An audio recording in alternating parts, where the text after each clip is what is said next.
শিক্ষার্থী বন্ধুরা কেমন আছো? আজ তোমাদের কাছে এসেছি আমি একটা ছোট্ট আলোচনা নিয়ে। সেটা হচ্ছে চতুর্থ শ্রেণীর বাংলাদেশ ও বিশ্ব পরিচয়, সমাজে পরস্পরের সহযোগিতা। এখানে দেখো নারী পুরুষ সম্পর্কে বলা আছে, নারী পুরুষ একে অন্যকে সহযোগিতা করবে।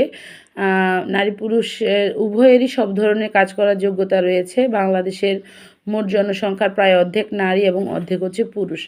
তারপরে যে পার্টটি আছে সেটি হচ্ছে সামাজিক বিভিন্নতা ও বিশেষ চাহিদা সম্পন্ন শিশু। এখানে অনেক শিক্ষার্থীদের সম্পর্কে বলা হয়েছে। শিক্ষার্থীরা কারা কেউ আছেন যাদের দেখতে সমস্যা হয়, তাদের শোনায় সমস্যা থাকতে পারে, তাদের শারীরিক অসুবিধা থাকতে পারে, আবার কেউ কেউ মানসিকভাবেও অর্থাৎ বিশেষ চাহিদা সম্পন্ন হতে পারে। এই ধরনের যে সমস্যাগুলো আছে আমরা তাদের সাথে কীরূপ আচরণ করব, তাদেরকে আমরা কিভাবে আমরা ডিল করব, সেই জিনিসগুলো কিন্তু এখানে বলা আছে। আমরা কাউকে কষ্ট দিব না। তো অধ্যায় শেষে তোমাদের একটি প্রশ্ন আছে, তোমার কোনো বন্ধুর উপর রেগে গেলে তুমি কি করবে? আমাদের যে বন্ধুদের উপর আমরা হঠাৎ করে রেগে যাই, সেটা তোমার বিশেষ চাহিদা সম্পন্ন বন্ধু হতে পারে বা স্বাভাবিক বন্ধু হতে পারে। অর্থাৎ তোমার বন্ধুর উপর যদি তুমি রেগে যাও তাহলে তুমি কি করবে, সেটা নিয়ে আমি আলোচনা করছি। আশা করছি তোমরা মনোযোগ সহকারে শুনবে।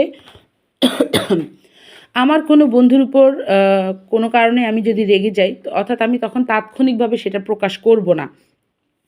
তোমরা বলতে পারো আমি সেটা তাৎক্ষণিকভাবে প্রকাশ করি না, কারণ তখন আমার বন্ধুটিও রেগে যেতে পারে এবং একটি অপ্রীতিকর পরিস্থিতি সৃষ্টি হতে পারে। বন্ধুরা তোমরা খেয়াল করবে, তুমি যখন কারো উপরে রেগে যাও, তুমি তাকে যদি তাৎক্ষণিকভাবে সেটা প্রকাশ করো তখন কিন্তু সেও রেগে যাবে। দুইজন রেগে গেলে একটা ঝগড়া হবে এবং একটা অপ্রীতিকর পরিস্থিতির সৃষ্টি হবে। এর মাধ্যমে হবে কি, আমাদের বিশৃঙ্খলা সৃষ্টি হতে পারে, ব্যাপারটা আরও বেশি জটিল হয়ে যেতে পারে।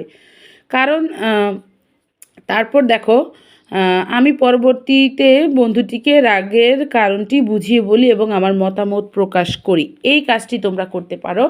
অর্থাৎ তুমি তোমার বন্ধুকে কি করতে পারো, তাকে তার রাগটা যখন থেমে যাবে বা তোমার রাগ থেমে যাবে তখন তাকে তুমি তোমার যে রাগের কারণটি সে সম্পর্কে তাকে বলতে পারো, বুঝিয়ে বলতে পারো এবং তোমার যে মতামতটি আছে তা তুমি প্রকাশ করতে পারো। তখনই উভয়ের মধ্যে হয় কি, একটা অনুশোচনার সৃষ্টি হয়। অনুশোচনার মাধ্যমে দুঃখ প্রকাশ করে সমস্যাটি সমাধান করা যায়।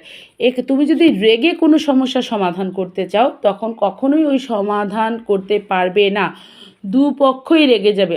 কিন্তু তুমি যদি সমঝোতার মাধ্যমে অর্থাৎ আলোচনার মাধ্যমে সমস্যার সমাধান করতে চাও, খুব সহজেই সেটি তুমি সমাধান করতে পারবে।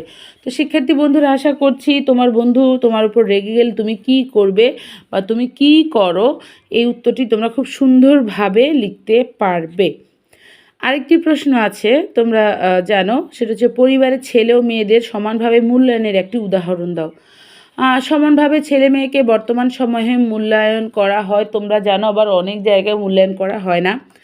যেমন রুহি ও আরাফ দুই ভাই বোন, তাদের দুজনকেই পিতামাতা সমান আদর করেন। আমি কিন্তু এখানে তোমাদেরকে সমমূল্যায়নের একটি উদাহরণ দিচ্ছি, মনোযোগ সহকারে শুনবে। তারা সব কিছুই সমানভাবে ভাগ করে দেন, যেমন খাদ্য, জামাকাপড়, খেলনা ইত্যাদি। আরাফ পাশাপাশি আলিয়া তোমার রুহিকেও বিদ্যালয়ে ভর্তি করে দেয়া হয়েছে। তারা দুজন একসাথে বিদ্যালয়ে যায়, দুজনই পরিবারের সমান সুবিধা ভোগ করে বা সমানভাবে মূল্যায়ন পাওয়ায় তাদের মধ্যে কখনোই ঝগড়া হয় না, তাই তারা সবসময় হাসি খুশি থাকে। অর্থাৎ দুজনকেই যখন মাছের মাথা ধরো দুজনই পছন্দ করে, দুজনকে সমঝোতার মাধ্যমে আজকে একজনকে কালকে একজনকে দেওয়া হয়, বা দুটি মাথা থাকলে দুজনকেই একসাথে দুটি মাছের মাথা খেতে দেওয়া হয়, তখন এই সমমূল্যায়নটা হয়ে গেলে এখানে আর কোনো ঝগড়া বিবাদ থাকে না, যার ফলে তারা সুখে শান্তিতে চলতে পারে। এটাই একটি উদাহরণ।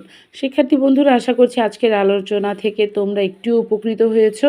যদি উপকৃত হয়ে থাকো আমাকে কমেন্টসে জানাবে, আমি তোমাদের পাঠগুলো নিয়ে এভাবেই আলোচনা করার চেষ্টা করব। পরবর্তী ক্লাসে দেখা হবে, সে পর্যন্ত সবাই ভালো থেকো। আল্লাহ হাফিজ।